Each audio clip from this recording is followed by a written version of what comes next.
How did we get here? Lamine Yamal is the wonder kid who drops defenders like flies, and Raphinha is the heart and soul of this Barça team. He's the one that carries them through the biggest moments. He's broken records, scored so many goals, and yet somehow was ignored by half the footballing world. For me, you the real winner of Ballon.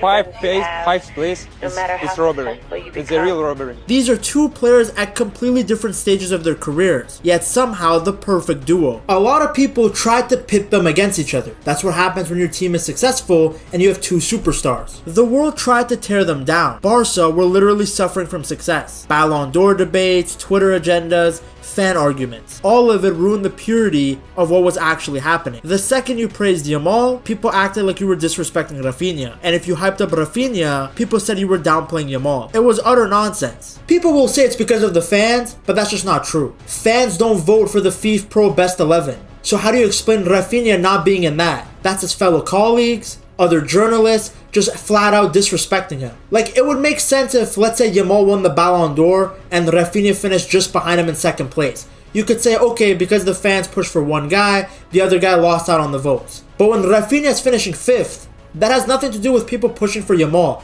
That's just utter disrespect from people who are supposed to be watching the sport regularly. Because at the end of the day, football is a team sport. It's sad too because both Raphinha and Yamal are vital to this Barca team. Barca needs both of them. One without the other isn't just worse, it's useless. Raphinha's direct runs mean nothing without a magician who can actually find them. Then Yamal's creativity is wasted if he has nobody making dangerous runs behind the defense. And that's why this duo works. Their play styles don't clash. They actually complete each other. Yamal is the magician, Raphinha is the machine. Yamal pulls defenders towards him, stretching the game with his gravity. Raphinha stretches defenses vertically, making non-stop runs that nobody else at Barca can replicate. He is one of the very few players in the squad that can genuinely impact a game without the ball. His movement unlocks low blocks. His sprints completely destroy the opposition back line. Then in transition, he's a nightmare. The exact type of elite runner Yamal needs to turn creativity into goal. And then there's their personality. They're both fearless, but in completely different ways. Yamal wants to embarrass the opposition. He wants the ball under pressure, demands it, and he doesn't shy away from the responsibility. He takes the pressure off his teammates because he wants to carry that weight. Raphinha, that guy wants to put the opponent